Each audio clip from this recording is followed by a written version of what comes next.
මම නීතිඥ මේනුකා සමරවික්‍රම මගේ ගම මාතර මම මේකට එන්න හේතුනේ මම දැක්කා මේ නීතිඥ මහත්මයා ගම කොහෙද මොනවද කරන්නේ අර ඒ වගේ නිකන් අර කතා කරපු අශීලාචාරකම් හින්දාම මම තීරණය කරා මේ මොකද්ද වෙලා තියෙන්නේ කියලා බලන්න.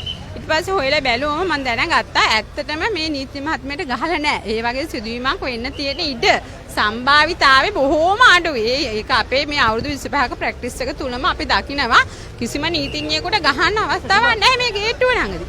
වෙන්නේ මොකද්ද? බන්ධනාගාර බස් එකට යන්න ඉඩ දෙන්න කියන එක. ඊට පස්සේ දැන් ඊ රෑ 30 යනවා වෙන වීඩියෝ එකක් ඇන්නේ කියලා. කොහට ඇන්නද කියලා පැහැදිලි නැහැ. ඒක මං හිතන්නේ ඒක තාක්ෂණික උපයෝගී කරගෙන තියෙන්නේ. දිගින් දිගටම අධිකරණේ ඒ වීඩියෝ එක පෙන්නනවා. මේ ලැප් එකක් ගෙනල්ලා ඒක මිනිස්සුතුමාට පෙන්නුවා. ඉතින් එතෙන්දී අපි කරුණු තහවුරු කරා. ඔය ලැප් එකේ පෙන්නන එකද උනේ හඬපටය අදටත් දීලා නැහැ. ඉතින් ජ්‍යෙෂ්ඨ නීතිඥ මහත්මියෙක් නම් අධිකරණයේ ක්‍රියාවලිය හොඳටම දන්නවා. ඉස්සෙල්ලම කරන්න තිබ්බේ පැමිණිල්ල. මේ මොහොත වෙනකොටත් පැමිණිල්ලක් නැහැ. විවාර්තාව දාන්නෙත් මේ පොලිසියට ගිහිල්ලා නෙමෙයි මෙතෙන්දිමයි එහෙම දැම්ම හැටියේ කොහොම අත්අඩංගුවට ගත්ත පළවෙනි අවස්ථාව වෙන්නේ නැති. ওই විදිහට අත්අඩංගුවට ගන්න බෑ විමර්ශනයක් කරන්න ඕන. කිසිම විමර්ශනයක් නැතුව අත්අඩංගුවට ගත්ත ඒක හින්දා තමයි මට ඉදිරිපත් වෙන්න හිතුනේ. ඊට පස්සේ පසු හැසිරීම ගැන මෙතන අධිකරණයේ පැහැදිලිවම එතුමාගේ ජ්‍යෙෂ්ඨත්වයේ නිලතල එතුමා යුක්තිය වෙනුවෙන් පෙනී හිටිනන් කිව්වට මං කියන්නේ මේ සිද්ධිය වෙලාවේ නීතිය යුක්තිය අතර පැහැදිලි පරතරයක් පේනවා. යුක්ති ඉෂ්ට වීමක් පැහැදිලිවම පේන තිබෙන්නේ නැහැ. ඒ හින්දා මේ නිලධාරියට අසාධාරණයක් වුණා කියන තැන මම හිටියා. ඒ සම්බන්ධයෙන් කරුණු දැක්කුවා.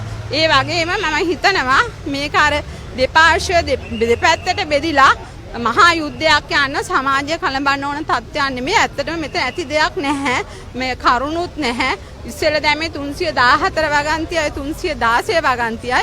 අද පොලිසිය කියන 316 අයින් කරගන්නවයි කියලා. ඒකෙම පැහැදිලි වෙනවා මෙතන නඩුවක් ගෙන යන්න තරම් ප්‍රමාණවත් කරුණු නැහැ කියලා. ඒ හින්දා අපි ඉල්ලුවා වෙන සමත මණ්ඩලයට යන්න අපි කැමතියි. හැබැයි අර නඩුවත් එන්න ඕන කියලා. එතකොට ඒ නඩුව දාලා නැහැ. අද බී රිපෝට් එක දුන්නා. ඒ ජ්‍යෙෂ්ඨ නීතිඥ මහත්තයා එන්න කියලා තිබ්බා. අද ඇවිල්ලත් නැහැ. ඉතින් අද උසාවියට එතුමා එන්නේ ඇවිල්ලා නැහැ.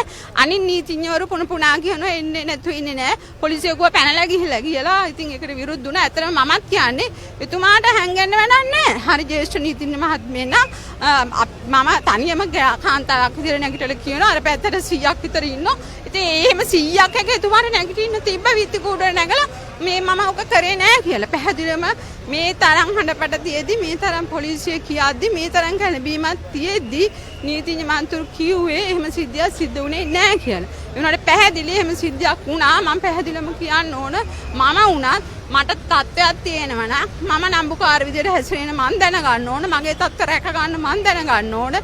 ඒ තත්ත්වය රැකුනේ නැති නිසා එතුමා නීතිඥ ප්‍රජාවටම ඉතාම ලැජ්ජා සහගත ලෙස හැසිරුණේ. නමුත් ඒ කොහොම වුණත් මේ පොලිස් නිලධාරියා තරුණ බාල කෙනෙක් බලවතා විසින් දුබලයක් පෙළන්න දෙන්න හොඳ නැහැ. මේ වගේ දේවල් කවදාවත් වෙන්න හොඳ නැහැ. ඒ කෙසේ වුණා මේ නඩු දෙකම සමතකටපත් වෙනවා නම් හොඳයි කියන තැන තමයි මම ඉන්නේ.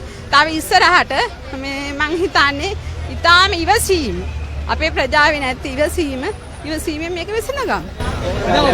ඔබතුමිය හිතන්නේ පොලිසිය මේ වෙලාවේ නිලධාරියා ඉක්මන් ක්‍රියාමාර්ග ගැනීම මොන විදිහට සාධාරණයිද කොහොමද ඒක කරන්නේ? අපෝ නෑ ඒකනේ මං කිව්වේ නීතිය යුක්තියයි පරතරයක් තියේ කියලා මං අර නොකිය කිව්වේ ඒක තමයි. පොලිසියට තිබ්බා. පොලිසියට කවුරු හරි හිතන්නේ මේම අපේ ගමේ ගොඩේ මමත් ගමේ ගෑණියෙක් මම දැකලා තියෙනවා දෙගොල්ලක් රණ්ඩු වුණාම දැන් දෙන්නෙක් රණ්ඩු වුණාම මොකද පැමිණිල්ල මගේ කරේ තිබ්බ චේන් එක කඩාගත්තා.